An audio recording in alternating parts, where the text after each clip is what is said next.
আমার স্বামীর ছোট ভাই, ও আমার দেবর, ওর নাম রাজীব, আমার সামনে হাঁটু গেড়ে বসে তার হৃদয় উন্মুক্ত করল, বলল, সঞ্জনা, তোমাকে প্রথম দেখা থেকেই ভালোবেসে ফেলেছি। নেপালের পোখরা, অন্নপূর্ণা পর্বতমালার পাদদেশে আমরা দুজন স্বচ্ছ ফেবা লেকের তীরে একটি ছোট কাফেতে বসে আছি। দূরে বরফ থাকা পর্বতশৃঙ্গ আকাশে মাথা তুলে দাঁড়িয়ে। আশেপাশে কেউ নেই, শুধু আমরা দুজন আর প্রকৃতির অপরূপ দৃশ্য। রাজীব, আমার স্বামী রোহনের ছোট ভাই, আমাদের সাথে ট্রেকিং করতে এসেছে এখানে। সপ্তাহখানেক আগে পৌঁছেছি আমরা। রোহনের পায়ে চোট লেগেছে, সে হোটেলে বিশ্রাম নিচ্ছে। আমি আর রাজীব প্রতিদিন বেরিয়ে পড়ি এই সুন্দর এলাকা ঘুরে দেখতে। এই গল্পটি সম্পূর্ণ শুনলে আপনাদের পানি অটোমেটিক বের হয়ে যাবে, সো যত দ্রুত সম্ভব হাতের কাছে টিস্যু নিয়ে বসে পড়ো। বিছানার চাদর যেন নষ্ট না হয় সেটা সম্পূর্ণ খেয়াল রাখার অনুরোধ জানিয়ে গল্পটি এখন শুরু করব। তার আগে সর্বশেষ অনুরোধ, দয়া করে এমন পানি বের করার গল্প নিয়মিত শুনতে আমাদের চ্যানেলটি সকলেই সাবস্ক্রাইব করুন। ধন্যবাদ। এতদিন ভাবতাম রাজীব আমাকে একটি বোনের মতো দেখে, কিন্তু আজকের তার স্বীকারোক্তি সব বদলে দিল। পাহাড়ের মতোই উঁচু এক প্রেমের দাবি, যা আমি জানি পূরণ করা যাবে না। আমি স্তব্ধ হয়ে গেলাম। তার চোখের দিকে তাকালাম। রাজীবের চোখে অপেক্ষা আর আশা, কোনো না কোনো উত্তরের জন্য। কি বলবো আমি? এক মুহূর্ত আমার হৃদয় থমকে গেল। কফির কাপে চুমুক দিয়ে ধীরে ধীরে নিজেকে সামলালাম। বাইরে তাকালাম, লেকের নীল জল আমার মনের মতোই উদ্বেলিত। রাজীব, তুমি জানো আমি রোহনকে কতটা ভালোবাসি। আমাদের বিয়ে হয়েছে 4 বছর।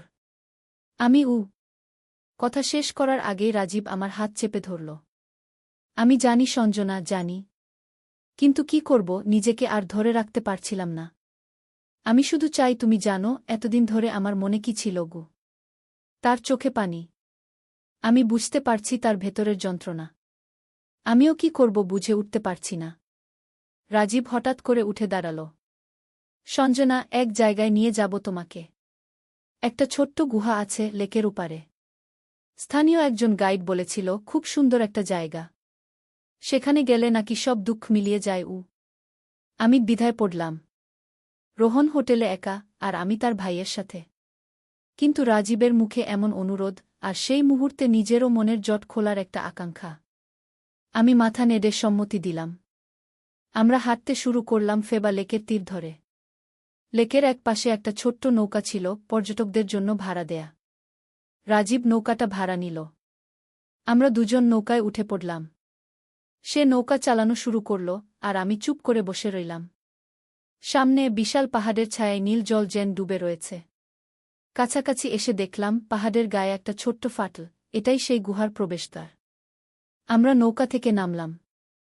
রাজীব হাত বাড়িয়ে আমাকে সাহায্য করল। আমি ভিজে গেলে সে আমার হাত ধরে টেনে তুলল। তার ছোঁয়ায় আমার শরীর শিউরে উঠল। এই পরিস্থিতি থেকে বেরিয়ে আসতে হবে, ভাবলাম মনে মনে। গুহার মুখে এসে থামলাম। অন্ধকার। রাজীব পকেট থেকে একটা ফ্ল্যাশলাইট বের করল। তুমি ভয় পাচ্ছ? সে জিজ্ঞেস করল। না, চলো দেখি ভেতরে কি আছে, বললাম আমি। ভেতরে পা রাখতেই আশ্চর্য হয়ে গেলাম। ঠান্ডা হাওয়া, আর মনে হচ্ছে যেন কেউ ফিসফিস করে কথা বলছে। শুনতে পাচ্ছ? জিজ্ঞেস করলাম। রাজীব মাথা নাড়ল। হ্যাঁ, এটাই এই গুহার রহস্য।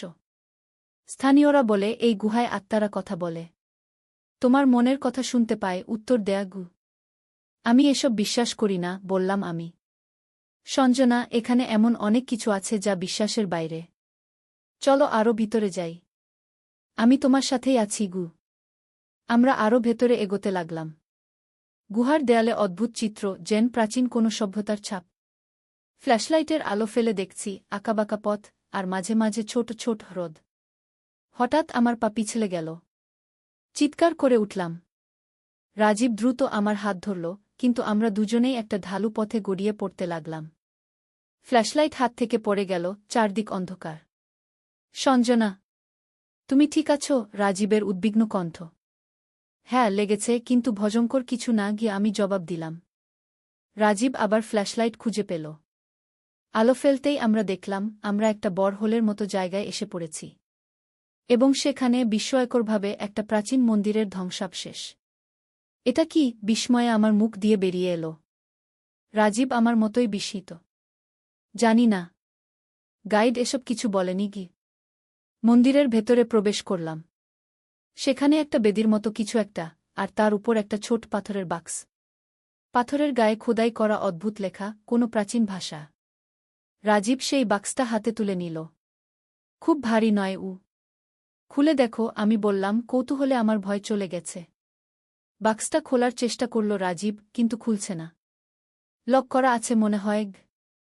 হঠাৎ গুহার ভেতর থেকে একটা শব্দ এলো, যেন কেউ হাঁটছে। আমরা চমকে উঠলাম। কে ওখানে? রাজীব চিৎকার করে জিজ্ঞেস করল। কোনো উত্তর এলো না। কিন্তু আবার সেই শব্দ, এবার আরও স্পষ্ট, আরও কাছে। রাজীব, চলো এখান থেকে বেরিয়ে যাই। আমি ভয়ে তার হাত ধরে টানলাম। না সঞ্জনা, আমি জানতে চাই এটা কি। আর এই বাক্সটা রাজীব এখনও বাক্সটা খোলার চেষ্টা করছে। তখনই আমরা দেখলাম অন্ধকার থেকে একটা ছায়ামূর্তি বেরিয়ে আসছে। আমার বুক ধুকপুক করতে লাগল। রাজীব আমাকে নিজের পেছনে রাখল। ফ্ল্যাশলাইটের আলো ফেললাম, দেখলাম একজন বৃদ্ধ লোক, সাদা লম্বা দাড়ি, পরনে প্রাচীন পোশাক। নমস্কার, সে বলল নেপালি ভাষায়। আমরা দুজনেই অবাক। একজন মানুষ এখানে, এই গুহার ভেতরে? আপনি কে? রাজীব জিজ্ঞেস করল। আমি এই মন্দিরের রক্ষক। তোমরা কিভাবে এখানে এলে? রাজীব সংক্ষেপে বলল, কিভাবে আমরা গুহায় এসেছিলাম, তারপর পিছলে এখানে পড়ে গেছি। বৃদ্ধ লোকটি মাথা নাড়ল। 100 বছরে তোমরাই প্রথম এখানে এসেছ। এই মন্দিরের কথা কেউ জানে না। আমি অপেক্ষা করছিলাম যেদিন কেউ আসবে আমি বিশ্বাস করতে পারছিলাম না। আপনি 100 বছর ধরে এখানে আছেন? বৃদ্ধ হাসল। সময় এখানে ভিন্নভাবে চলে। আমি এখানে আছি যতদিন মনে আছে আর এই বাক্সটা? রাজীব জিজ্ঞেস করল, হাতে ধরা পাথরের বাক্সটা দেখিয়ে। বৃদ্ধের চোখ চকচক করে উঠল। সেটা খুব মূল্যবান জিনিস। এটা খোলার একটাই উপায় আছে কি সেই উপায়? আমি জিজ্ঞেস করলাম। তোমাদের মনের গভীরে যা লুকিয়ে আছে তা স্বীকার করতে হবে। সত্যি কথা বলতে হবে নিজের কাছে, একে অপরের কাছে রাজীব আর আমি পরস্পরের দিকে তাকালাম। আমার মনে পড়ল মাত্র কয়েক ঘন্টা আগে সে আমাকে তার হৃদয়ের কথা বলেছে। আর আমি কি সত্যি করে জবাব দিয়েছি? নাকি পালিয়েছি? আমি রাজীব শুরু করল। আমি সঞ্জনাকে ভালোবাসি। এটা সত্যি। কিন্তু আমি জানি এটা অন্যায়। রোহন আমার ভাই, আর সঞ্জনা তার স্ত্রী। আমি নিজের ভালোবাসা চেপে রেখেছি 4 বছর, কিন্তু আজ বলে ফেলেছি বৃদ্ধ এবার আমার দিকে তাকাল। আর তুমি? তোমার মনের সত্য কি? আমি নিজের ভেতরে তাকালাম। সত্যি কি আমি রাজীবকে কোনো সময় ভিন্নভাবে দেখেছি? রোহনের প্রতি আমার ভালোবাসা অটুট, কিন্তু রাজীব, তার সাথে এই কদিন একসাথে থাকা, হাঁটা, কথা বলা, সব ভেবে দেখলাম আমি রোহনকে ভালোবাসি, এটা সত্য। কিন্তু আমি থামলাম, কারণ আমার মনে সংশয় ছিল। কিন্তু বৃদ্ধ আগ্রহ নিয়ে জিজ্ঞেস করল, কিন্তু আমি বুঝতে পেরেছি রাজীবের সাথে আমার একটা অদ্ভুত বন্ধন আছে। এটা ভালোবাসা নয়, কিন্তু অন্য কিছু। যখন আমি রোহনের সাথে ঝগড়া করি, রাজীব সবসময় আমাকে বোঝার চেষ্টা করে। আমার কথা শোনে রাজীব আমার দিকে অবাক হয়ে তাকাল। সঞ্জনা, তুমি কখনো আমাকে বলনি কি বলবো? আমি নিজেই বুঝতে পারিনি। আর তোমার আজকের কথা শুনে আমি আরও বিভ্রান্ত হয়ে গেছি বৃদ্ধ মৃদু হাসল। তোমরা দুজনেই নিজেদের সত্য স্বীকার করেছ। এবার এই বাক্সটা খুলবে আশ্চর্যজনকভাবে রাজীবের হাতে ধরা বাক্সটা হঠাৎ করে খুলে গেল। ভেতরে একটা ছোট্ট পাথরের টুকরো, তার উপর অদ্ভুত চিহ্ন। এটা কি? রাজীব জিজ্ঞেস করল। এটা শাপমুক্তির পাথর। এক সময়ে এই অঞ্চলে এক রাজা ছিলেন, তার প্রেমিকা তাকে ছেড়ে যাওয়ায় তিনি অভিশাপ দিয়েছিলেন যে কেউ প্রেমে পড়বে তাদের প্রেম ব্যর্থ হবে। সেই অভিশাপ এখনও এই অঞ্চলে বিরাজ করছে। এই পাথর সেই অভিশাপ মুক্ত করতে পারে কি? আমি বিশ্বাস করতে পারছিলাম না। অভিশাপ? এসব তো কল্পকাহিনী বৃদ্ধ মাথা নাড়ল। তুমি মনে করো না কেন? তোমাদের হৃদয়ে কি অনুভব করছ? এই পাহাড়, এই জায়গা তোমাদের টেনে এনেছে যেন তোমরা নিজেদের সত্য জানতে পারো। কি করতে হবে আমাদের? রাজীব জিজ্ঞেস করল। এই পাথরটি নিয়ে ফেবা লেকের তীরে যাও। সূর্যাস্তের সময় পাথরটি জলে ভাসিয়ে দাও। তারপর দেখবে তোমাদের হৃদয় মুক্ত হবে আমি এখনও সন্দিহান, কিন্তু রাজীব পাথরটি নিজের পকেটে রাখল। আমরা চেষ্টা করব। বৃদ্ধ মাথা নাড়ল। এবার যাও। গুহা থেকে বেরোনোর পথ আমি দেখাব। বৃদ্ধ আমাদের নিয়ে গেল একটা ভিন্ন পথে, যেটা আমরা আসার সময় দেখিনি। সেই পথ ধরে আমরা সহজেই গুহার বাইরে এসে পড়লাম। কিন্তু বাইরে এসে দেখি বৃদ্ধ আমাদের সাথে নেই। কোথায় গেলেন উনি? আমি অবাক হয়ে চারদিকে তাকালাম। রাজীব মাথা নাড়ল। জানি না। যাই হোক, এখন সূর্যাস্তের আর ঘণ্টাখানেক বাকি। চলো ফেবা লেকে যাই। আমরা আবার নৌকায় উঠে লেকের অন্য পাড়ে ফিরে এলাম। কিন্তু হোটেলে ফেরার আগে রাজীব পাথরটি বের করল। তুমি কি সত্যিই এটা জলে ভাসাতে চাও? আমি ভাবছিলাম।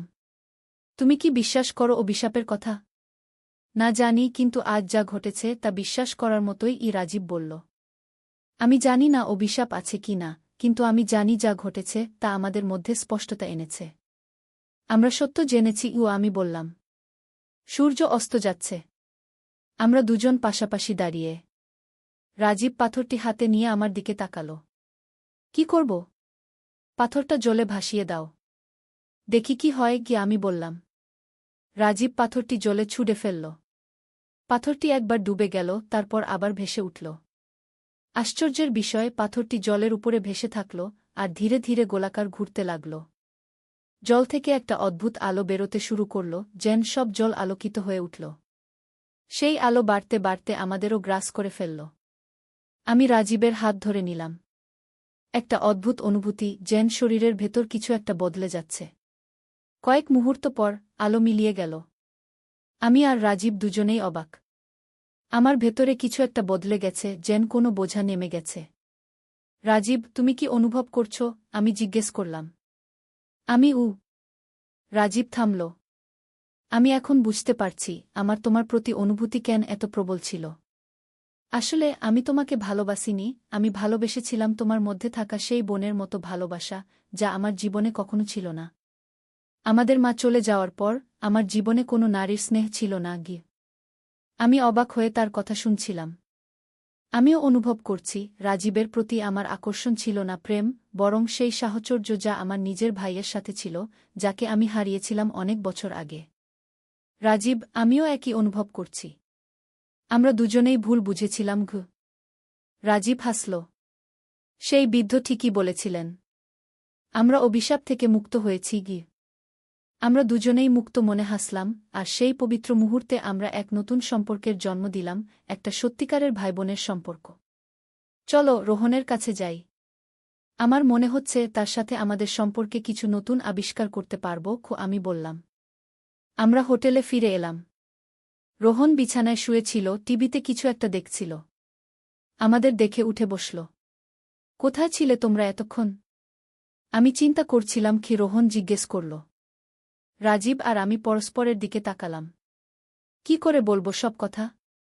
দাদা, আমরা একটা অদ্ভুত অভিজ্ঞতা থেকে ফিরছি। রাজীব শুরু করল।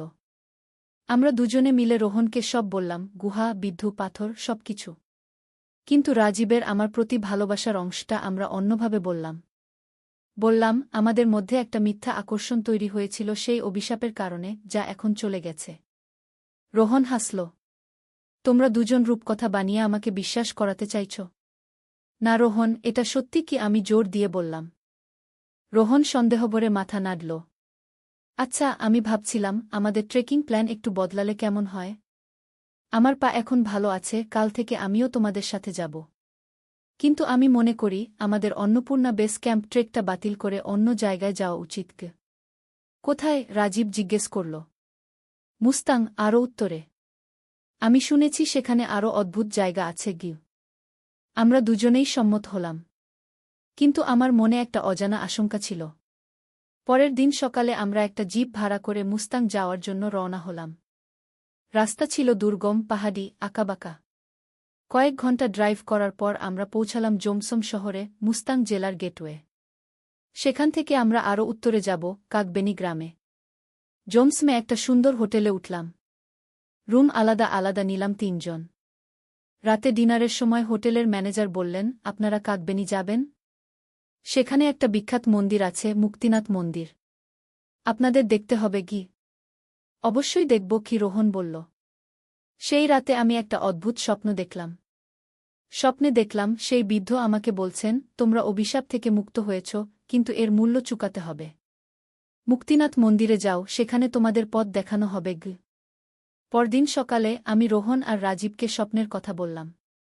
আবার সেই বৃদ্ধ রোহন সন্দেহভরে জিজ্ঞেস করল। রাজীব কিন্তু আমার কথা মন দিয়ে শুনল। মুক্তিনাথ মন্দিরে অবশ্যই যাব আমরা। সেদিনই আমরা কাকবেনি চলে গেলাম। সেখান থেকে মুক্তিনাথ মন্দির আরও উপরে ৩,৭০০ মিটার উচ্চতায়। ঘোড়া ভাড়া করে আমরা উঠতে শুরু করলাম। চারদিকে অপরূপ দৃশ্য, হিমালয়ের বরফ থাকা চূড়া, আর নিচে গভীর উপত্যকা। মন্দিরে পৌঁছালাম দুপুরের কিছু পরে। একটা ছোট মন্দির, কিন্তু এর আধ্যাত্মিক গুরুত্ব অনেক। হিন্দু আর বৌদ্ধ উভয় ধর্মের লোকেরা এখানে আসেন। মন্দিরের ভেতরে প্রবেশ করলাম। অদ্ভুত শান্তি অনুভব করলাম। কিন্তু আমার খুঁজে পাওয়া লাগল কিছু একটা স্বপ্নের বৃদ্ধের কথা মতো। হঠাৎ মন্দিরের ভেতর একজন সন্ন্যাসী আমাদের কাছে এলেন। তোমরা তিনজন বোধ হয় ভারত থেকে এসেছ? আমরা মাথা নাড়লাম। হ্যাঁ, কলকাতা থেকে। তোমাদের মধ্যে একজন স্বপ্নে এক বৃদ্ধকে দেখেছ, তাই না? সন্ন্যাসী জিজ্ঞেস করলেন। আমরা তিনজনই চমকে উঠলাম। আপনি কি করে জানলেন? আমি জিজ্ঞেস করলাম। তিনি আমাকে বলেছেন তোমরা আসবে। আমার সাথে এসো। আমরা সন্ন্যাসীর পেছনে পেছনে চললাম। তিনি আমাদের নিয়ে গেলেন মন্দিরের পেছনে একটা ছোট্ট কুটিরে। সেখানে একটা টেবিলের উপর রাখা একটা প্রাচীন পুঁথি। তোমরা একটা অভিশাপ থেকে মুক্তি পেয়েছ, কিন্তু এটা সম্পূর্ণ হয়নি, সন্ন্যাসী বললেন। কেন? রাজীব জিজ্ঞেস করল। সেই অভিশাপ তার শক্তি হারিয়েছে, কিন্তু এর পেছনের রহস্য তোমরা জানো না। সেই রাজা, যিনি অভিশাপ দিয়েছিলেন, তিনি শুধু প্রেমিকার বিশ্বাসঘাতকতার কারণে নয়, নিজের ভাইয়ের বিশ্বাসঘাতকতার কারণেও অভিশাপ দিয়েছিলেন। তার ভাই তার প্রেমিকাকে নিয়ে পালিয়ে গিয়েছিল। রোহন আর রাজীব পরস্পরের দিকে তাকাল। তাহলে আমাদের সাথে এর কি সম্পর্ক? রোহন জিজ্ঞেস করল। তোমরা দুই ভাই, আর একজন নারী। তোমাদের মধ্যে লুকিয়ে থাকা সত্য বেরিয়ে এসেছে, কিন্তু পুরো সত্য নয়, সন্ন্যাসী বললেন। রোহন হঠাৎ অস্বস্তি বোধ করল। আপনি কি বলতে চাইছেন? তোমার মনের ভেতরেও একটা সত্য লুকিয়ে আছে, তাই না রোহন? সন্ন্যাসী জিজ্ঞেস করলেন। রোহন পাংশু হয়ে গেল। আমি জানি না আপনি কি বলছেন। সন্ন্যাসী পুঁথিটি খুললেন। এখানে লেখা আছে, অভিশাপ থেকে মুক্তি পাওয়ার জন্য ৩টি হৃদয়ের সত্য প্রকাশ পেতে হবে। তোমরা দুজন তোমাদের সত্য জেনেছ, কিন্তু তৃতীয় সত্য এখনও লুকিয়ে আছে। রোহন উঠে দাঁড়াল। আমি আর এসব শুনতে চাই না। আমরা এখনই ফিরে যাব। রোহন, তুমি কি লুকাচ্ছ? আমি জিজ্ঞেস করলাম। রোহন আমার দিকে তাকালো, তার চোখে অপরাধবোধ। সঞ্জনা, আমি তোমাকে সত্যি কথা বলিনি। কি বলনি? আমি জিজ্ঞেস করলাম। আমার বুক ধুকপুক করছিল। আমি জানতাম রাজীব তোমাকে ভালোবাসে। আমি জানতাম সে তোমার সাথে একা সময় কাটাতে চায়। তাই আমি ইচ্ছে করেই নিজের পায়ে ব্যথার ভান করেছিলাম। আমি দেখতে চেয়েছিলাম তুমি কি করো। আমি পরীক্ষা করছিলাম তোমাদের দুজনকে। কি? রাজীব আর আমি একসাথে বলে উঠলাম। আমি নিজেকে পরীক্ষাও করেছিলাম। আমি জানতে চেয়েছিলাম আমি কতটা ঈর্ষান্বিত হব। আমি আমার ভাইকে অবিশ্বাস করি না, কিন্তু আমি নিজেকে জানতে চেয়েছিলাম। আর এখন তুমি কি জানলে? সন্ন্যাসী জিজ্ঞেস করলেন। আমি জানলাম আমি আমার ভাইকে বিশ্বাস করি, আর আমার স্ত্রীকেও। আমি জানলাম ঈর্ষা আমার ভেতরে আছে, কিন্তু তা আমার ভালোবাসাকে ছাড়িয়ে যায়নি। সন্ন্যাসী হাসলেন। এই হল সেই তৃতীয় সত্য। এখন তোমরা সম্পূর্ণভাবে মুক্ত। রাজীব রাগে ফুঁসছিল। দাদা, তুমি আমাদের নিয়ে খেলেছ? না রাজীব, আমি নিজেকে জানতে চেয়েছিলাম। আমি জানতাম না এর পেছনে কোনো অভিশাপ আছে। আমি শুধু আমাদের সম্পর্কের পরীক্ষা নিচ্ছিলাম। আমি রোহনের কাছে গেলাম, তার হাত ধরলাম। রোহন, তুমি যদি আমাকে বিশ্বাস করতে, তাহলে এমন পরীক্ষা দিতে না। আমি জানি সঞ্জনা, আমি ভুল করেছি। আমাকে ক্ষমা করো। রাজীব এখনও রাগে ছিল, কিন্তু ধীরে ধীরে শান্ত হল। দাদা, আমি বুঝতে পারি তোমার ভাবনা। কিন্তু এভাবে আমাদের পরীক্ষা করা ঠিক হয়নি। সন্ন্যাসী পুঁথিটি বন্ধ করলেন। তোমরা তিনজনই এখন জানো তোমাদের হৃদয়ে কি আছে। এখন সময় এসেছে তোমাদের মধ্যে যে বন্ধন আছে তাকে আরও মজবুত করার। সন্ন্যাসী আমাদের হাতে 3টে ছোট্ট পাথরের টুকরো দিলেন। এগুলো নাও। যখনই তোমরা কেউ সন্দেহে পড়বে এগুলো তোমাদের পথ দেখাবে গু। আমরা তিনজন পরস্পরের দিকে তাকালাম। আমরা বুঝতে পারছিলাম আমাদের মধ্যে যে বন্ধন তা এতদিন ধরে পরীক্ষিত হয়েছে এবং এখন তা আরও মজবুত হয়েছে। সেই রাতে আমরা তিনজন মুক্তিনাথ মন্দিরের বাইরে বসে আকাশের তারা দেখছিলাম। অন্নপূর্ণা পর্বতমালার চূড়া চাঁদের আলো ঝলমল করছিল। আমি এখনও বিশ্বাস করি না এত কিছু ঘটে গেল মাত্র কয়েকদিনে। আমি বললাম। রোহন আমার হাত ধরল। এসব সত্যি হোক বা না হোক আমরা তিনজন আরও কাছাকাছি এসেছি। রাজীব মাথা নাড়ল। হ্যাঁ দাদা, আমরা এখন আরও ভালোভাবে জানি আমরা কি চাই। মুক্তিনাথের শান্ত বাতাসে আমরা তিনজন বসে রইলাম, আমাদের হৃদয়ে নতুন এক উপলব্ধি নিয়ে, আর সামনে অনেক নতুন অভিজ্ঞতার প্রতীক্ষায়। ৩ সপ্তাহ পরে কলকাতায় ফেরার পর আমি রোহনকে জিজ্ঞেস করলাম, তুমি কি সত্যিই বিশ্বাস করো আমরা অভিশাপ থেকে মুক্তি পেয়েছি? রোহন হাসল। আমি এখন অন্য এক অভিশাপে আছি, তোমাকে আমার জীবনে পাওয়ার অভিশাপ, যা থেকে আমি কখনো মুক্তি চাই না। আমি হাসলাম, আর সেই ছোট্ট পাথরের টুকরো যা এখনও আমার কাছে আছে তা আমার কাছে মূল্যবান হয়ে উঠল, যেন সেটা আমাদের ভালোবাসার প্রতীক। রাজীব? সে বেঙ্গালুরুতে চলে গেল নতুন চাকরি নিয়ে। কিন্তু এখন আমাদের মধ্যে একটা নতুন বন্ধন, এক ভাইবোনের সম্পর্ক। আমার মনে হয় সত্যিই সেই অভিশাপ ছিল, আর আমরা তা থেকে মুক্তি পেয়েছি। কিন্তু কে জানে, হয়তো এটা ছিল শুধুই একটা অদ্ভুত অভিজ্ঞতা, নেপালের পাহাড়ে, যেখানে আমরা নিজেদের মুখোমুখি হয়েছিলাম আর জেনেছিলাম আমাদের হৃদয়ে কি আছে। যাই হোক, এখন যখনই আমরা তিনজন একসাথে বসি, আমাদের চোখে এক অদ্ভুত আলো জ্বলে, আর আমরা জানি আমাদের মধ্যে এক অদ্ভুত বন্ধন আছে যা কোনো অভিশাপই ভাঙতে পারবে না। নদীর ধারে এক গ্রাম। প্রথম অধ্যায়, শুরুর কথা। পদ্মা নদীর ধারে ছোট্ট একটা গ্রাম, নামটা হল কুসুমপুর। এই গ্রামে বাস করত একটা ছেলে, তার নাম রাকিব। রাকিবের বয়স মাত্র ২২ বছর। লেখাপড়ায় ভালো ছিল সে, কিন্তু টাকার অভাবে ঢাকা বিশ্ববিদ্যালয়ে ভর্তি পরীক্ষা দিতে পারেনি। এখন গ্রামের স্কুলে পড়ায়। মাসে বেতন পায় ১০,০০০ টাকা। রাকিবের বাবা মারা গেছেন ৩ বছর আগে। মা আছেন, ছোট্ট একটা বোন আছে, নাম মিথিলা। মিথিলার বয়স ১৫, এইচএসসি পরীক্ষা দেবে আগামী বছর। রাকিবের স্বপ্ন ছিল মিথিলাকে ডাক্তার বানাবে। কিন্তু স্বপ্ন আর বাস্তবের মধ্যে অনেক দূরত্ব। শীতের সকাল, কুয়াশায় ঢাকা গ্রাম। রাকিব স্কুলে যাওয়ার জন্য তৈরি হচ্ছে। মা খাবার দিয়েছে একটা টিফিন বক্সে, ভাত আর ডিম ভাজি। রাকিব সাইকেল নিয়ে বেরিয়ে পড়ল। স্কুল ৫ কিলোমিটার দূরে। পথে যেতে যেতে রাকিব ভাবছিল তার জীবনের কথা। এই গ্রামে আর কতদিন থাকবে? ঢাকায় গিয়ে কিছু করা যায় কি না? কিন্তু মা আর মিথিলাকে রেখে কিভাবে যাবে? মনটা খারাপ হয়ে গেল। স্কুলে পৌঁছে দেখল হেডস্যার দাঁড়িয়ে আছেন। হেডস্যার মানিক স্যার, বয়স ৫০-এর কাছাকাছি। ভালো মানুষ। রাকিবকে অনেক স্নেহ করেন। রাকিব, একটু আমার রুমে এসো, মানিক স্যার বললেন। রাকিব রুমে ঢুকল। মানিক স্যার বললেন, তুমি তো জানো আমাদের স্কুলের অবস্থা ভালো না। সরকারি অনুদান কমে গেছে। আমরা হয়তো তোমার বেতন আর বাড়াতে পারব না। রাকিবের মনটা ভেঙে গেল। কিন্তু সে কিছু বলল না। শুধু মাথা নেড়ে বলল, বুঝতে পারছি স্যার। তবে একটা খবর আছে, মানিক স্যার বললেন। শুনেছি জেলা শহরে একটা এনজিও শিক্ষক খুঁজছে। বেতন ভালো, ১৫,০০০ টাকা। তুমি চাইলে আবেদন করতে পারো। রাকিব একটু ভাবল। জেলা শহর মানে প্রায় ৩০ কিলোমিটার দূরে। রোজ যাওয়া আসা করা মুশকিল। থাকতে হবে সেখানে। স্যার, আমি ভেবে দেখি। রাকিব বলল। ক্লাস শুরু হল। রাকিব বাচ্চাদের বাংলা পড়াচ্ছে। ছোট্ট ছোট্ট মুখ, সবাই মন দিয়ে শুনছে। রাকিব ভাবল, এই বাচ্চাদের ছেড়ে কিভাবে যাবে?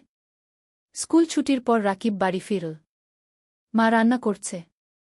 মিথিলা পড়াশোনা করছে। রাকিব মাকে বলল এনজিওর কথা। মা চুপ করে রইল কিছুক্ষণ। তারপর বলল, ভাই, তুমি যা ভালো মনে করো তাই করো। আমরা সামলে নেব। কিন্তু রাকিব দেখল মায়ের চোখে পানি। দ্বিতীয় অধ্যায়, নতুন সিদ্ধান্ত। সেই রাতে রাকিব ঘুমাতে পারল না। বারবার একই চিন্তা মাথায় আসছে। কি করবে? এখানে থাকবে নাকি নতুন জায়গায় যাবে? পরদিন শুক্রবার। ছুটির দিন। রাকিব সকালে উঠে নদীর ধারে গেল। পদ্মা নদী। শীতকালে পানি কমে যায়, বালুর চর জেগে ওঠে। রাকিব একটা চরের উপর বসল। দূরে মাছ ধরা নৌকা দেখা যাচ্ছে। রাকিব ছোটবেলার কথা ভাবল। বাবা জীবিত ছিলেন তখন। বাবাও মাছ ধরতেন। একদিন নৌকা উল্টে গিয়ে বাবা ডুবে মারা যান। সেদিন থেকে রাকিবের জীবন বদলে গেল। লেখাপড়া ছেড়ে দিতে হল। মাকে সাহায্য করতে হল। হঠাৎ কেউ পেছন থেকে ডাকল, রাকিব ভাই। রাকিব ফিরে তাকাল। দেখল তার বন্ধু সাজিদ দাঁড়িয়ে আছে। সাজিদ ঢাকায় থাকে, প্রাইভেট কোম্পানিতে চাকরি করে। গ্রামে এসেছে ঈদের ছুটিতে। সাজিদ, কবে এলি? রাকিব খুশি হল। গতকাল এলাম। তোর খোঁজেই এসেছিলাম। সাজিদ পাশে বসল। দুই বন্ধু অনেকক্ষণ গল্প করল। সাজিদ বলল তার চাকরির কথা, ঢাকার জীবনযাপনের কথা। রাকিব শুনল চুপচাপ। তারপর সাজিদ জিজ্ঞেস করল, তুই এই গ্রামে আর কতদিন পড়ে থাকবি? ঢাকায় চলে আয় না। আমি তোকে চাকরি খুঁজে দেবগু। রাকিব মাথা নাড়ল। মা আর মিথিলাকে রেখে কিভাবে যাব? ওদেরকে নিয়ে আয়। ঢাকায় ভাড়া বাসায় থাকবি, সাজিদ বলল। তোকে তো জানি। ঢাকায় এক রুম ভাড়া নিতে কত টাকা লাগে? আমার সামর্থ্য আছে। রাকিব তিক্ত হাসল। সাজিদ কিছু বলল না। সে জানে রাকিবের সমস্যা। দুপুরে রাকিব বাড়ি ফিরল। মা খাবার দিয়েছে। ভাত, ডাল আর একটা মাছ। রাকিব খেতে খেতে ভাবছিল, জীবনটা কেন এত কঠিন? খাওয়ার পর মিথিলা এল। ভাইয়া, আমার পরীক্ষার ফি দিতে হবে। 5,000 টাকা গু। রাকিবের মাথায় হাত। এই মাসে বেতন পাবে 10,000 টাকা। তার মধ্যে বাড়ি ভাড়া 3,000, মায়ের ওষুধ 2,000, খরচপাতি 3,000। পরীক্ষার ফি দেবে কোথা থেকে? চিন্তা করিস না, ব্যবস্থা হবে কি? রাকিব বলল। কিন্তু ব্যবস্থা হবে কিভাবে? রাকিব জানে না। সেই রাতে রাকিব মন স্থির করল। সে জেলা শহরে এনজিওর চাকরির জন্য আবেদন করবে। 15,000 টাকা হলে অনেক কিছু করা যাবে। তৃতীয় অধ্যায়, নতুন পথ। সোমবার সকালে রাকিব জেলা শহরে গেল। এনজিওর অফিস খুঁজে পেল। একটা 3তলা বিল্ডিং। ভেতরে ঢুকে নাম লিখল রিসেপশনে। কিছুক্ষণ পর ডাক পড়ল। একটা রুমে ঢুকল রাকিব। দেখল একজন ভদ্রমহিলা বসে আছেন। বয়স 40-এর কাছাকাছি। হাসি মুখ। বসুন। আপনার নাম? মহিলা জিজ্ঞেস করলেন। রাকিব। রাকিব হোসেন। আপনার সার্টিফিকেট? রাকিব ব্যাগ থেকে সার্টিফিকেট বের করে দিল। মহিলা দেখলেন। আপনি গ্রামে পড়ান? মহিলা জিজ্ঞেস করলেন। জি মাম। 3 বছর ধরে। ভালো। আমরা গ্রামের স্কুলে কাজ করি। আপনার অভিজ্ঞতা কাজে লাগবে গু। মহিলা আরও কিছু প্রশ্ন করলেন। রাকিব উত্তর দিল। তারপর মহিলা বললেন, ঠিক আছে, আমরা আপনাকে জানাব। 1 সপ্তাহের মধ্যে ফোন করব। রাকিব বের হয়ে এল। মনটা একটু হালকা লাগল। হয়তো চাকরি হবে। কিন্তু সমস্যা হলো অন্য জায়গা। রাকিব গ্রামে ফিরে দেখল মা অসুস্থ হয়ে পড়েছে। জ্বর হয়েছে। ডাক্তার ডেকে আনতে হল। ডাক্তার ওষুধ লিখে দিল। ওষুধের দাম 1,000 টাকা। রাকিবের পকেটে 5 টাকা ছিল। বাকি 5 টাকা ধার করতে হল পাশের বাড়ির কাকার কাছে। মা শুয়ে শুয়ে বলল, ভাই, তুমি জেলা শহরে চাকরি নিও না। আমরা এখানে থাকি গু। না মা, তোমার চিকিৎসার জন্য টাকা লাগবে। মিথিলার পড়াশোনার জন্য টাকা লাগবে। আমাকে ভালো চাকরি করতে হবে কি? রাকিব বলল। পরের সপ্তাহে রাকিবের ফোন এল। এনজিও থেকে। চাকরি হয়েছে। পরের মাস থেকে জয়েন করতে হবে। রাকিব খুশি হল। কিন্তু সাথে সাথে চিন্তাও হল। জেলা শহরে থাকবে কোথায়? বাসা ভাড়া নিতে হবে। সেই টাকা কোথায়? রাকিব মানিক স্যারের কাছে গেল। সব বলল। মানিক স্যার শুনলেন। তারপর বললেন, তুমি চিন্তা করো না। আমার জেলা শহরে একটা ছোট্ট ফ্ল্যাট আছে। খালি পড়ে আছে। তুমি সেখানে থাকতে পারো। প্রথম 3 মাস ভাড়া লাগবে না গি। রাকিবের চোখে পানি এল। স্যার, আপনি গু। তুমি ভালো ছেলে। তোমার উন্নতি হোক, এটাই চাই। মানিক স্যার হাসলেন। রাকিব স্যারের পা ছুঁয়ে সালাম করল। চতুর্থ অধ্যায়, জেলা শহরে নতুন জীবন। পরের মাসের প্রথম দিনে রাকিব জেলা শহরে চলে এল। মা আর মিথিলা গ্রামে রইল। রাকিব ঠিক করল সপ্তাহে একদিন গ্রামে যাবে। মানিক স্যারের ফ্ল্যাট ছোট্ট কিন্তু পরিষ্কার। একটা রুম, একটা রান্নাঘর, একটা বাথরুম। রাকিব নিজের জিনিসপত্র গুছিয়ে রাখল। পরদিন এনজিও অফিসে গেল। কাজ শুরু হল। রাকিবকে দায়িত্ব দেওয়া হল 5টা গ্রামের স্কুল দেখাশোনা করার। সপ্তাহে 3 দিন স্কুলে যেতে হবে, বাকি দিন অফিসে। প্রথম দিন রাকিব একটা গ্রামে গেল। স্কুলটা খুবই খারাপ অবস্থায়। ছাদ দিয়ে পানি পড়ে। বেঞ্চ ভাঙা। শিক্ষক মাত্র 2 জন। ছাত্রছাত্রী প্রায় 150। রাকিব শিক্ষকদের সাথে কথা বলল। তারা বলল অনেক সমস্যার কথা। বেতন কম। সরকারি সাহায্য নেই। অনেক বাচ্চা স্কুল ছেড়ে দিয়েছে। রাকিব বুঝল এখানে অনেক কাজ করার আছে। সে মনস্থির করে ভালোভাবে কাজ করবে। সন্ধ্যায় রাকিব ফ্ল্যাটে ফিরল। একা একা রান্না করল। ভাত আর ডিম ভাজি। খেয়ে শুয়ে পড়ল। মায়ের কথা মনে পড়ল। মিথিলার কথা মনে পড়ল। রাকিব মাকে ফোন করল। মা, কেমন আছো? ভালো আছি। তুমি খেয়েছ? মা জিজ্ঞেস করল। হ্যাঁ মা। তুমি ওষুধ খেয়েছ তো? খেয়েছি। মিথিলা পড়াশোনা করছে। তুমি চিন্তা করো না আগে। ফোন রেখে রাকিব ঘুমিয়ে পড়ল। দিন যাচ্ছে। রাকিব কাজে মন দিচ্ছে। সে দেখছে স্কুলগুলোর অবস্থা ধীরে ধীরে ভালো হচ্ছে। এনজিও থেকে সাহায্য আসছে। নতুন বেঞ্চ এসেছে। ছাদ মেরামত হয়েছে। শিক্ষকদের ট্রেনিং দেওয়া হচ্ছে। রাকিব খুশি। তার মনে হচ্ছে সে কিছু ভালো কাজ করছে। 3 মাস পর রাকিব প্রথম বেতন পেল। 15,000 টাকা। রাকিব সাথে সাথে 10,000 টাকা মাকে পাঠিয়ে দিল। বাকি 5,000 টাকা দিয়ে নিজের খরচ চালাবে। মা ফোন করে কাঁদল।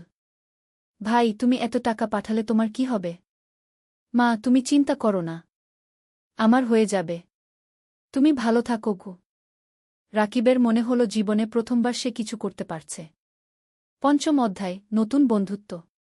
এনজিও অফিসে রাকিবের সহকর্মী অনেক। তার মধ্যে একজন মেয়ে আছে, নাম তানিয়া। তানিয়া ঢাকা থেকে এসেছে। লেখাপড়া করেছে ঢাকা বিশ্ববিদ্যালয়ে। খুব মেধাবী। কিন্তু গ্রামের মানুষের জন্য কাজ করতে চায়। তাই এনজিওতে জয়েন করেছে। তানিয়া আর রাকিব প্রায় একসাথে মাঠে কাজ করে। স্কুলে যায়। শিক্ষকদের সাথে কথা বলে। বাচ্চাদের পড়ায়। ধীরে ধীরে তানিয়া আর রাকিবের মধ্যে বন্ধুত্ব হল। তানিয়া রাকিবকে অনেক কিছু শেখায়। কিভাবে প্রজেক্ট প্ল্যান করতে হয়, কিভাবে রিপোর্ট লিখতে হয়, কিভাবে মানুষের সাথে কথা বলতে হয়। রাকিব তানিয়াকে শেখায় গ্রামের জীবন সম্পর্কে, গ্রামের মানুষের সমস্যা সম্পর্কে, কিভাবে তাদের সাহায্য করা যায়। একদিন তানিয়া রাকিবকে জিজ্ঞেস করল, তুমি কি বিয়ে করেছ? রাকিব হেসে বলল, না। বিয়ের কথা ভাবার সময় নেই। এখন পরিবারের দায়িত্ব আছে গু। তোমার পরিবার কেমন? তানিয়া জিজ্ঞেস করল। রাকিব তার মা আর মিথিলার কথা বলল। বাবার মৃত্যুর কথা বলল। কিভাবে সে সংসার চালাচ্ছে সেই কথা বলল। তানিয়া শুনল চুপচাপ। তারপর বলল, তুমি খুব সাহসী উ। রাকিব কিছু বলল না। শুধু হাসল। সময় যাচ্ছে। রাকিবের কাজ ভালো হচ্ছে। এনজিও থেকে তাকে প্রশংসা করা হচ্ছে। বেতনও বাড়ল। এখন 17,000 টাকা পায়। রাকিব সপ্তাহে একদিন গ্রামে যায়। মাকে দেখে আসে। মিথিলার পড়াশোনা দেখে দেয়। মিথিলা এখন কলেজে পড়ছে। সে ডাক্তার হতে চায়। একদিন মা রাকিবকে বলল, ভাই, তোর বিয়ের কথা ভাবা উচিত কে? রাকিব হাসল। মা, এখনো সময় আছে। আগে মিথিলাকে প্রতিষ্ঠিত করি কি। কিন্তু তোর বয়স হয়ে যাচ্ছে। আমি চিন্তায় থাকি কি, মা বলল। তুমি চিন্তা করো না মা। সব ঠিক হবে উ। ষষ্ঠ অধ্যায়, প্রেম আর স্বপ্ন। 1 বছর পার হয়ে গেল। রাকিব এখন এনজিওতে প্রজেক্ট কোঅর্ডিনেটর। বেতন 20,000 টাকা। সে এখন একটা ভাড়া বাসায় থাকে। মাসে ভাড়া 5,000 টাকা। তবু মাকে প্রতি মাসে 12,000 টাকা পাঠায়। মিথিলা খুব ভালো ফলাফল করেছে। সে মেডিকেল কলেজে ভর্তি হতে চায়। কিন্তু ভর্তি পরীক্ষার জন্য কোচিং করতে হবে। কোচিং ফি অনেক। রাকিব চিন্তায় পড়ল। কোথা থেকে টাকা আসবে? তানিয়া বুঝতে পারল রাকিবের সমস্যা। একদিন সে বলল, রাকিব, তুমি কিছু চিন্তিত মনে হচ্ছে কি? রাকিব মিথিলার কথা বলল। তানিয়া বলল, আমি আমার এক বন্ধুকে জানি। সে ঢাকায় মেডিকেল কোচিং সেন্টার চালা। আমি তাকে বলবো। হয়তো কম ফিতে তোমার বোনকে ভর্তি করে নেবে গি। রাকিব অবাক হল। তুমি এত সাহায্য করছো কেন? তানিয়া চুপ করে রইল কিছুক্ষণ। তারপর বলল, কারণ তুমি ভালো মানুষ গো। রাকিব কিছু বলল না। কিন্তু মনের ভেতর একটা অনুভূতি হল। পরের সপ্তাহে তানিয়া তার বন্ধুর সাথে রাকিবের কথা হল। বন্ধু রাজি হল মিথিলাকে অর্ধেক ফিতে ভর্তি করতে। রাকিব খুশিতে আত্মহারা। সে তানিয়াকে ধন্যবাদ দিল বারবার। তানিয়া হেসে বলল, ধন্যবাদ না, একটা ট্রিট দাও। রাকিব তানিয়াকে নিয়ে গেল একটা রেস্টুরেন্টে। দুজন একসাথে খাবার খেল। অনেক গল্প করল। হাসল। খাওয়ার পর বাইরে বের হয়ে তানিয়া বলল, রাকিব, আমি তোমাকে একটা কথা বলতে চাই। বলো। তানিয়া একটু থেমে বলল, আমি তোমাকে ভালোবাসি। রাকিব স্তব্ধ হয়ে গেল। কি বলবে বুঝতে পারল না। তানিয়া বলল, আমি জানি এটা হঠাৎ শোনাচ্ছে। কিন্তু 1 বছর ধরে তোমার সাথে কাজ করছি। তোমার চরিত্র, তোমার পরিবারের প্রতি দায়িত্ববোধ, তোমার সততা, সব কিছু দেখেছি। তুমি আমার মনে জায়গা করে নিয়েছ। রাকিব কিছুক্ষণ চুপ করে রইল। তারপর বলল, তানিয়া, আমি জানি না কি বলবো। তুমি ঢাকার মেয়ে, উচ্চশিক্ষিত। আমি একজন সাধারণ গ্রামের ছেলে। আমার পরিবার গরিব। আমার অনেক দায়িত্ব আছে গিউ। তানিয়া রাকিবের হাত ধরল। এগুলো আমার কাছে কোনো সমস্যা নয়। আমি তোমাকে চাই, তোমার টাকা বা স্ট্যাটাস নয় গিউ। রাকিবের চোখে পানি এল। তানিয়া, আমি তোমাকে কিছু দিতে পারব না গি। তুমি আমাকে ভালোবাসা দিতে পারবে। সততা দিতে পারবে। এটাই যথেষ্ট। রাকিব তানিয়ার দিকে তাকাল।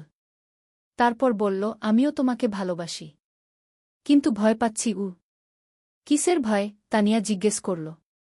ভয় পাচ্ছি তোমার পরিবার রাজি হবে না। ভয় পাচ্ছি আমি তোমাকে সুখী করতে পারব না গি। তানিয়া হাসল। আমার পরিবার আমাকে বিশ্বাস করে। আমি যদি খুশি থাকি, তারা খুশি থাকবে। আর তুমি আমাকে সুখী করতে পারবে কিনা সেটা সময় বলবে। আমরা একসাথে চেষ্টা করব। সেই রাতে রাকিব ঘুমাতে পারল না। সারারাত তানিয়ার কথা ভাবল। জীবনে প্রথমবার কেউ তাকে এভাবে ভালোবাসল। 7ম অধ্যায়, বাধা আর চ্যালেঞ্জ। পরের সপ্তাহে রাকিব গ্রামে গেল। মাকে সব কথা বলল। তানিয়ার কথা, প্রেমের কথা। মা শুনল চুপচাপ। তারপর বলল, মেয়ে কেমন? খুব ভালো মা। তুমি তাকে দেখলে পছন্দ করবে গি। তার পরিবার রাজি হবে? আমরা তো গরিব, মা চিন্তিত হল। তানিয়া বলেছে তার পরিবার তাকে বিশ্বাস করে। সমস্যা হবে না গি। মিথিলা খুশি হল। ভাইজা, তুমি বিয়ে করছ? আমি ভাবির সাথে দেখা করব। রাকিব হাসল। হ্যাঁ রে। তোকে নিয়ে যাব ঢাকায়। কিন্তু সমস্যা এল অন্য দিক থেকে। তানিয়া তার বাবা মাকে রাকিবের কথা বলল। প্রথমে তারা খুশি হল। কিন্তু যখন জানো রাকিব একজন এনজিও কর্মী, বেতন মাত্র 20,000 টাকা, তখন তারা আপত্তি করল। তানিয়ার বাবা বললেন, তানিয়া, তুমি ঢাকা বিশ্ববিদ্যালয় থেকে পাস করেছ। তুমি একজন ভালো চাকরিজীবী ছেলে পাবে। এই ছেলে তোমাকে কি দেবে? তানিয়া বলল, বাবা, আমি টাকার জন্য বিয়ে করছি না। আমি রাকিবকে ভালোবাসি। ভালোবাসা দিয়ে সংসার চলে না কি? তানিয়ার মা বললেন। বাবা, মা, রাকিব খুব সৎ এবং পরিশ্রমী। সে তার পরিবারের জন্য অনেক কষ্ট করছে। এরকম মানুষ এখন কমই আছে কি? তানিয়া বোঝানোর চেষ্টা করল। আমরা সময় চাই। আমরা ছেলেটাকে দেখতে চাই কি? তানিয়ার বাবা বললেন। তানিয়া রাকিবকে ফোন করে সব বলল। রাকিব শুনল। তারপর বলল, আমি জানতাম এটা হবে গু। তুমি হাল ছেড়ে দিও না। আমি তাদের বোঝাব। তানিয়া বলল। পরের মাসে রাকিব ঢাকায় গেল। তানিয়ার বাবা মার সাথে দেখা করল। তারা রাকিবকে অনেক প্রশ্ন করল। রাকিব সব সততার সাথে উত্তর দিল। তানিয়ার বাবা বললেন, তুমি তোমার ভবিষ্যৎ নিয়ে কি ভাবছ? তুমি সারা জীবন এনজিওতে থাকবে? রাকিব বলল, আঙ্কেল, আমি স্বপ্ন দেখি একদিন নিজের একটা স্কুল করব। গ্রামের গরিব ছেলে মেয়েদের বিনামূল্যে পড়াব। এটা আমার লক্ষ্য। তানিয়ার বাবা অবাক হলেন। তুমি কি জানো একটা স্কুল খুলতে কত টাকা লাগে? জানি আঙ্কেল। কিন্তু আমি বিশ্বাস করি যদি সততার সাথে চেষ্টা করি একদিন সফল হব। তানিয়ার বাবা কিছু বললেন না। কিন্তু রাকিবের চোখে যে আগুন দেখলেন সেটা তাকে ভাবিয়ে তুলল। সেই রাতে তানিয়ার বাবা মা আলোচনা করলেন। তারপর তারা রাজি হলেন। কিন্তু একটা শর্ত দিলেন, রাকিবকে আরও ভালো চাকরি খুঁজতে হবে। রাকিব শর্ত মেনে নিল। অষ্টম অধ্যায়, নতুন সুযোগ। বিয়ের প্রস্তুতি শুরু হল। কিন্তু রাকিব চিন্তায় ছিল। বিয়েতে অনেক খরচ হবে। সেই টাকা কোথায়? তানিয়া বলল, আমরা সিম্পল বিয়ে করব। বেশি খরচ করব না আগে। কিন্তু তানিয়ার পরিবার বড় বিয়ে চায়। অনেক আত্মীয় স্বজন আছে। রাকিব টেনশনে ছিল। তখন মানিক স্যার তাকে ডাকলেন। স্যার বললেন, রাকিব, আমি শুনেছি তোমার বিয়ে হবে। আমি তোমাকে একটা উপহার দিতে চাই। স্যার একটা খাম দিলেন। খামে ছিল 50,000 টাকা। রাকিবের চোখ বড় হয়ে গেল। স্যার, এটা আমি নিতে পারব না গি। এটা উপহার। তুমি আমার ছাত্রের মতো। তুমি অবশ্যই নেবে। স্যার জোর করলেন। রাকিব স্যারকে জড়িয়ে ধরল। স্যার, আপনি আমার জন্য অনেক কিছু করেছেন গি। তুমি ভালো থাকো। এটাই চাই। এদিকে রাকিবের ভাগ্য ঘুরতে শুরু করল। একদিন এনজিওর ডিরেক্টর রাকিবকে ডাকলেন। বললেন, রাকিব, তোমার কাজ আমরা খুব পছন্দ করেছি। আমরা একটা নতুন প্রজেক্ট শুরু করছি। তুমি প্রজেক্ট ম্যানেজার হবে। বেতন হবে 35,000 টাকা। রাকিব বিশ্বাস করতে পারল না। 35,000 টাকা! এত টাকা কখনো কল্পনাও করেনি। স্যার, সত্যি? রাকিব জিজ্ঞেস করল। হ্যাঁ। তুমি যোগ্য। তুমি পারবে কি? ডিরেক্টর বললেন। রাকিব সাথে সাথে তানিয়াকে ফোন করল। তানিয়া খুশিতে চিৎকার করল। সেই সন্ধ্যায় রাকিব মাকে ফোন করল। সব বলল। মা কাঁদতে লাগল। খুশির কান্না। ভাই, আল্লাহ তোমার ভালো করেছে। তুমি অনেক কষ্ট করেছ কি? মা বলল। মা, এখন আমরা ভালো থাকব। মিথিলার পড়াশোনা ভালো হবে। তুমি সুস্থ থাকবে। বিয়ের দিন এল। সিম্পল কিন্তু সুন্দর বিয়ে। গ্রাম থেকে মা আর মিথিলা এসেছে। রাকিবের বন্ধুরা এসেছে। এনজিও অফিসের সবাই এসেছে। তানিয়া দেখতে খুব সুন্দর লাগছিল লাল শাড়িতে। রাকিব পাঞ্জাবি পরেছে। বিয়ে হল। সবাই দোয়া করল। আশীর্বাদ করল। রাকিব আর তানিয়া নতুন জীবন শুরু করল। নবম অধ্যায়, স্বপ্ন পূরণের পথে। বিয়ের পর রাকিব আর তানিয়া জেলা শহরে একটা বড় ফ্ল্যাট ভাড়া নিল। 2 বেডরুমের। তারা ঠিক করল মা আর মিথিলাকে নিয়ে আসবে। মা প্রথমে রাজি হল না। বলল, তোমরা নতুন বিয়ে করেছ। আমরা গেলে তোমাদের সমস্যা হবে গি। তানিয়া নিজে গ্রামে গেল। মাকে বলল, মা, আপনি আমার মা। আপনি না থাকলে আমার সংসার অসম্পূর্ণ। মা তানিয়াকে জড়িয়ে ধরল। মা, তুমি খুব ভালো। মা আর মিথিলা জেলা শহরে চলে এল। এখন তারা সবাই একসাথে থাকে। মিথিলা ঢাকায় কোচিং করছে। সে খুব মন দিয়ে পড়ছে। তার লক্ষ্য মেডিকেল কলেজে চান্স পাওয়া। রাকিব নতুন প্রজেক্টে কাজ শুরু করেছে। প্রজেক্টটা খুব বড়। 15টা গ্রামে কাজ করতে হবে। স্কুল, স্বাস্থ্যকেন্দ্র, নারী উন্নয়ন, সব ধরনের কাজ। রাকিব খুব ব্যস্ত হয়ে গেল। সকাল থেকে রাত পর্যন্ত কাজ। কিন্তু সে খুশি। কারণ সে মানুষের উপকার করছে। তানিয়াও কাজ করছে। সেও একটা প্রজেক্টে আছে। তাদের দুজনের মিলে এখন বেতন 55,000 টাকা। এত টাকা রাকিব কখনো কল্পনা করেনি। এখন তারা স্বাচ্ছন্দ্যে আছে। মায়ের ভালো চিকিৎসা হচ্ছে। মিথিলার পড়াশোনা ভালো হচ্ছে। রাকিব কিছু টাকা সেভিংসও করছে। একদিন রাকিব তানিয়াকে বলল, তুমি জানো, আমার স্বপ্ন ছিল একটা স্কুল করা। গিয়ে হ্যাঁ, মনে আছে? তুমি এখনও সেই স্বপ্ন দেখো? তানিয়া জিজ্ঞেস করল। হ্যাঁ। আমি ভাবছি আমরা যদি কিছু টাকা সেভ করি তাহলে হয়তো একদিন একটা ছোট্ট স্কুল খুলতে পারব। তানিয়া হাসল। চলো, আমরা একসাথে এই স্বপ্ন পূরণ করব। দুজনে মিলে প্ল্যান করতে লাগল। কিভাবে টাকা জমাবে? কোথায় স্কুল খুলবে? কিভাবে চালাবে? 1 বছর পর মিথিলা মেডিকেল ভর্তি পরীক্ষা দিল। রেজাল্ট আসল। সে চান্স পেয়েছে সরকারি মেডিকেল কলেজে। পুরো পরিবার খুশিতে আত্মহারা। মা কাঁদল। রাকিব মিথিলাকে জড়িয়ে ধরল। তানিয়া মিষ্টি বিতরণ করল। ভাইয়া, এটা তোমার জন্য। তুমি আমার জন্য সব ত্যাগ করেছ। মিথিলা কাঁদতে কাঁদতে বলল। না রে, এটা তোর নিজের যোগ্যতা। তুই মন দিয়ে পড়েছিস। রাকিব বলল। সেই রাতে রাকিব ছাদে দাঁড়িয়ে আকাশের দিকে তাকাল। তার মনে পড়ল বাবার কথা। বাবা বেঁচে থাকলে কত খুশি হতেন। তানিয়া এসে পাশে দাঁড়াল। কি ভাবছ? বাবার কথা ভাবছি। সেই গরিব দিনগুলোর কথা ভাবছি। আজ আমরা এত দূর এসেছি। হ্যাঁ, আর এটা শুধু শুরু। আমাদের আরও অনেক পথ যেতে হবে। তানিয়া বলল। 10ম অধ্যায়, চূড়ান্ত স্বপ্ন। 3 বছর পার হয়ে গেল। রাকিব এখন এনজিওর সিনিয়র প্রজেক্ট ম্যানেজার। বেতন 50,000 টাকা। Tania project coordinator. বেতন 40,000 টাকা। মিথিলা এখন মেডিকেল কলেজের 3য় বর্ষে। সে খুব ভালো পড়ছে। তার লক্ষ্য একজন ভালো ডাক্তার হওয়া এবং গ্রামের মানুষের সেবা করা। মা এখন সুস্থ। তার মুখে হাসি ফিরে এসেছে। রাকিব আর তানিয়া এই 3 বছরে প্রায় 10 লক্ষ টাকা সেভ করেছে। এখন তারা ঠিক করেছে স্বপ্নের স্কুল খুলবে। রাকিব গ্রামে গিয়ে একটা জমি কিনল।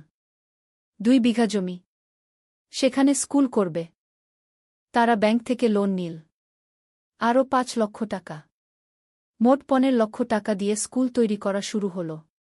মানিক স্যার অনেক সাহায্য করলেন। তিনি স্কুলের ডিজাইন করে দিলেন। শিক্ষক খুঁজে দিলেন। 6 মাস পর স্কুল তৈরি হল। নাম দেওয়া হল আলোর পাঠশালা। স্লোগান, শিক্ষাই আলো, শিক্ষাই মুক্তি। স্কুলে গরিব পরিবারের বাচ্চারা বিনামূল্যে পড়বে। ধনী পরিবারের বাচ্চারা কম ফিতে পড়বে। এই ফি দিয়ে স্কুল চলবে। স্কুল খোলার দিন গ্রামের সব মানুষ এল। জেলা প্রশাসক এলেন উদ্বোধন করতে। মানিক স্যার, এনজিওর ডিরেক্টর, সবাই এলেন। রাকিব মাইকে দাঁড়িয়ে বলল, আমি একসময় খুব গরিব ছিলাম। লেখাপড়া করতে পারিনি ঠিকমতো। কিন্তু আমি হাল ছাড়িনি। আজ আমি এই স্কুল করলাম যাতে গ্রামের কোনো বাচ্চাকে টাকার অভাবে লেখাপড়া ছাড়তে না হয়। সবাই হাততালি দিল। তানিয়া বলল, এই স্কুল শুধু আমার স্বামীর স্বপ্ন নয়, আমার স্বপ্ন। আমরা চাই এই গ্রামের প্রতিটা বাচ্চা শিক্ষিত হোক। আবার হাততালি। স্কুল চালু হল। প্রথম দিন 50 জন বাচ্চা ভর্তি হল। দ্বিতীয় মাসে 100। তৃতীয় মাসে 200। রাকিব আর তানিয়া সপ্তাহে 3 দিন স্কুলে যায়। বাচ্চাদের পড়ায়। শিক্ষকদের ট্রেনিং দেয়া। স্কুল দেখাশোনা করে। মিথিলা ছুটির দিনে স্কুলে এসে বাচ্চাদের স্বাস্থ্য চেক আপ করে। বিনামূল্যে। মা রান্না করে বাচ্চাদের খাওয়ায়। অনেক বাচ্চা গরিব পরিবার থেকে আসে। তারা দুপুরে খায় না।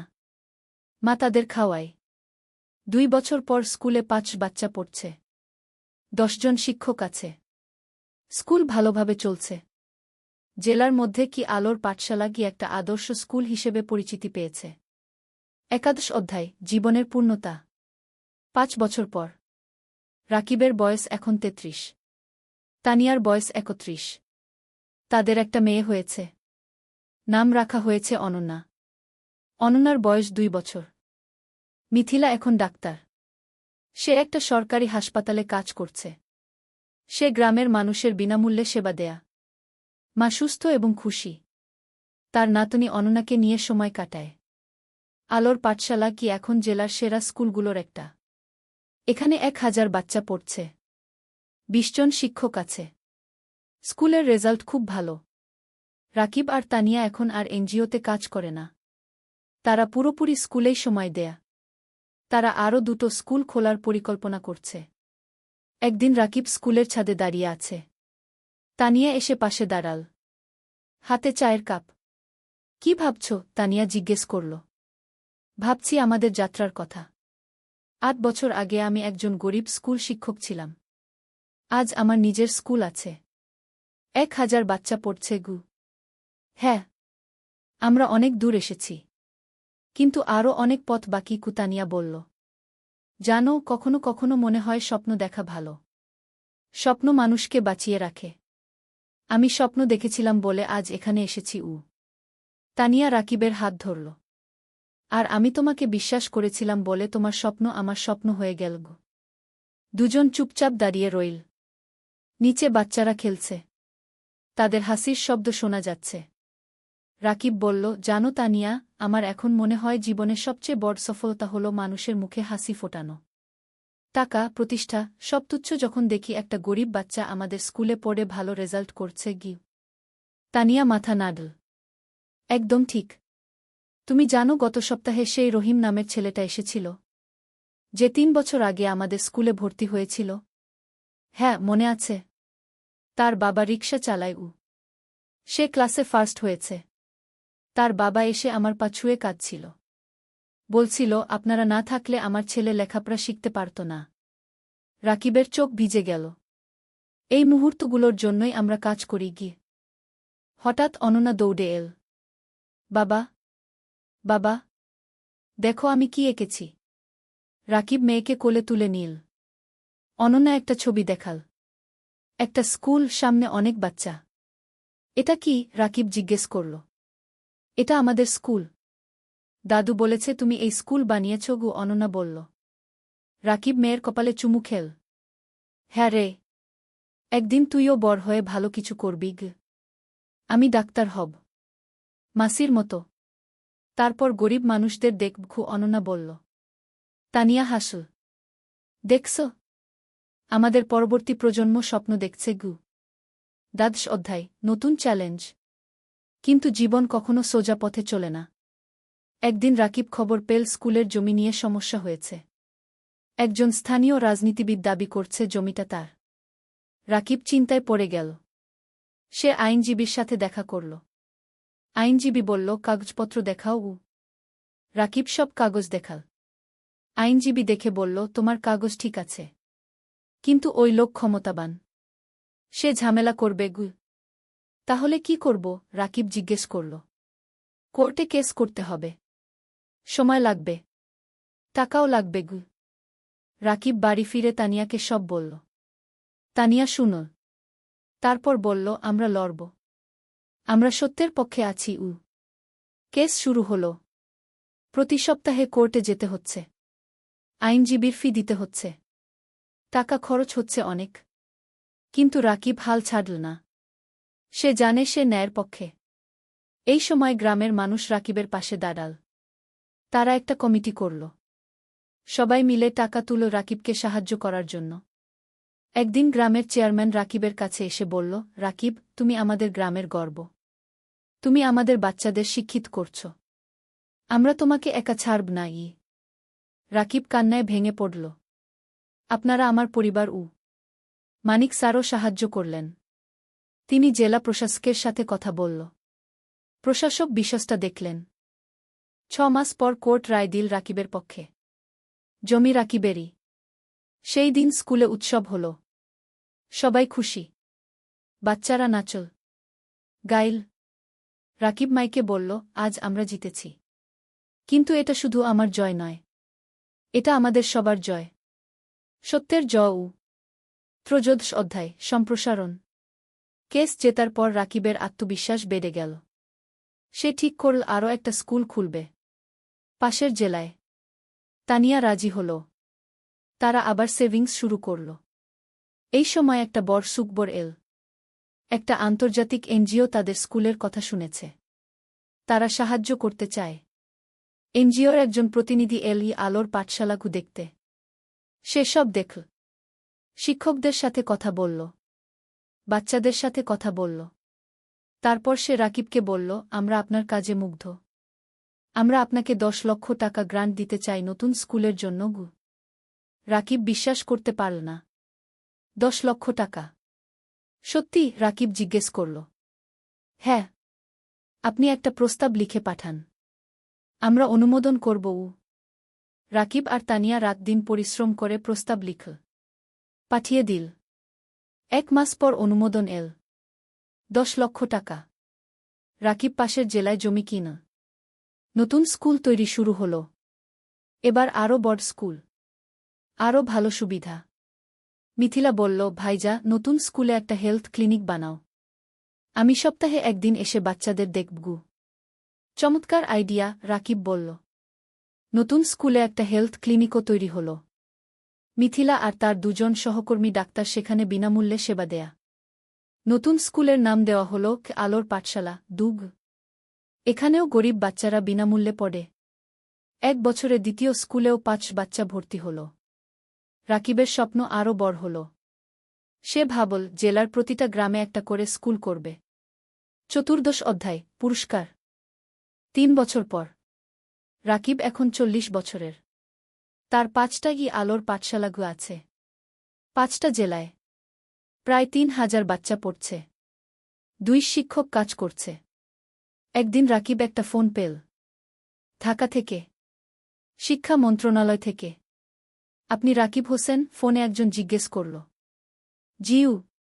আপনাকে জানাতে পেরে আনন্দিত যে আপনার নাম জাতীয় শিক্ষা পুরস্কারের জন্য নির্বাচিত হয়েছে। আপনি গ্রামীণ শিক্ষায় অসামান্য অবদান রেখেছেন গু। রাকিব স্তব্ধ হয়ে গেল। জাতীয় পুরস্কার? সত্যি? রাকিব জিজ্ঞেস করল। হ্যাঁ।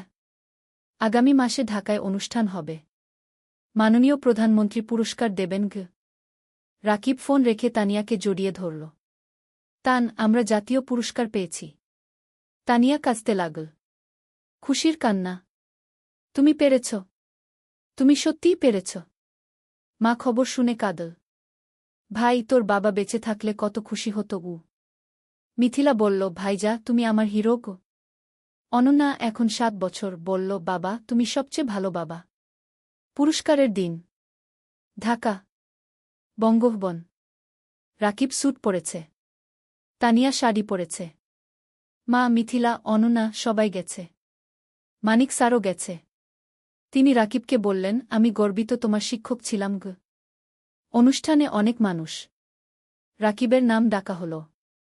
সে মঞ্চে উঠল। প্রধানমন্ত্রী তাকে পুরস্কার দিলেন। একটা ক্রেস্ট, একটা সার্টিফিকেট আর 5 লক্ষ টাকা।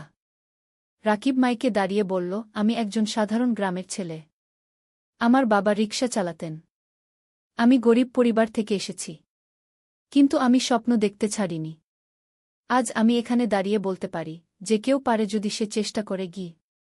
পুরো হল হাততালিতে মুখরিত হল। এই পুরস্কার শুধু আমার নয়। এটা আমার স্ত্রী তানিয়ার, আমার মায়ের, আমার বোন মিথিলার, আমার গুরু মানিক স্যারের, আর আমার সেই সব বাচ্চাদের যারা আলোর পাঠশালায় পড়ছে গু। আবার হাততালি। অনুষ্ঠান শেষ হল। সবাই বাড়ি ফিরল। সেই রাতে রাকিব ব্যালকনিতে দাঁড়িয়ে আকাশের দিকে তাকাল। তার মনে পড়ল সেই দিনের কথা যখন সে পদ্মা নদীর ধারে বসে ভাবছিল জীবন দিয়ে কি করবে। আজ সেই জীবন কত বদলে গেছে। তানিয়া এসে পাশে দাঁড়াল। কি ভাবছ? ভাবছি আমরা কত দূর এসেছি। আর ভাবছি আমাদের এখনো কত কাজ বাকি। হ্যাঁ, আমাদের স্বপ্ন এখনো শেষ হয়নি, তানিয়া বলল। 50 অধ্যায়, উত্তরাধিকার। আরও 5 বছর কেটে গেল। রাকিবের বয়স এখন 45। তার 10টা আলোর পাঠশালাগু আছে। 10টা জেলায়। 6000 বাচ্চা পড়ছে। 4 শিক্ষক কাজ করছে। মিথিলা এখন একজন সফল ডাক্তার। সে নিজের একটা হাসপাতাল খুলেছে। গরিব মানুষদের বিনামূল্যে চিকিৎসা দেয়া। অনন্যা এখন 12 বছর। সে আলোর পাঠশালাতেই পড়ছে। সে খুব মেধাবী। তার স্বপ্ন শিক্ষক হওয়া। বাবার মতো। মা এখন অনেক বয়স্ক। কিন্তু সুস্থ। সে নাতিনাতনীদের নিয়ে সময় কাটায়। হ্যাঁ, রাকিবের এখন 2 সন্তান। অনন্যার পরে একটা ছেলে হয়েছে। নাম অনির্বাণ। বয়স 5 বছর। রাকিব এখন একটা বড় শিক্ষা প্রতিষ্ঠানের প্রতিষ্ঠাতা। তার কাজের স্বীকৃতি সারা দেশে। বিদেশ থেকেও মানুষ আসে তার স্কুল দেখতে। কিন্তু রাকিব এখনও সেই সাধারণ মানুষই আছে। সে নিজে স্কুলে যায়। বাচ্চাদের পড়ায়। তাদের সাথে খেলে। একদিন একজন সাংবাদিক রাকিবকে ইন্টারভিউ করতে এল। সে জিজ্ঞেস করল, আপনার সাফল্যের রহস্য কি? রাকিব হেসে বলল, রহস্য বলে কিছু নেই। শুধু 3টা জিনিস, স্বপ্ন, পরিশ্রম আর সততা গু। আপনার ভবিষ্যৎ পরিকল্পনা? আরও 20টা স্কুল খুলব। প্রতিটা জেলায়। যাতে কোনো বাচ্চা শিক্ষা থেকে বঞ্চিত না হয়। আপনি কি রাজনীতিতে আসবেন? অনেকে বলছে আপনি দেশের জন্য অনেক করতে পারবেন। রাকিব মাথা নাড়ল। না, আমি শিক্ষক থাকতে চাই। রাজনীতি আমার জায়গা নয়। সাংবাদিক আরও অনেক প্রশ্ন করল। রাকিব উত্তর দিল। সেই রাতে টিভিতে ইন্টারভিউ দেখানো হল। পুরো দেশ দেখল। অনেক মানুষ অনুপ্রাণিত হল রাকিবের গল্পে। পরের দিন রাকিবের ফোন বাজতে লাগল। অনেক মানুষ সাহায্য করতে চায়, ডোনেশন দিতে চায়, স্বেচ্ছাসেবক হতে চায়। রাকিব তানিয়াকে বলল, দেখছ, মানুষ ভালো কাজে এগিয়ে আসতে চায়, শুধু সুযোগ দরকার। তানিয়া বলল, হ্যাঁ, আর তুমি সেই সুযোগ তৈরি করেছ। শেষ অধ্যায়, জীবনের অর্থ। আরও 10 বছর পরের ঘটনা। রাকিবের বয়স এখন 55। চুলে পাক ধরেছে, কিন্তু চোখে এখনও সেই আগুন। তার এখন 25টা আলোর পাঠশালাগু আছে। 15,000 বাচ্চা পড়ছে, 1000-এর বেশি শিক্ষক কাজ করছে।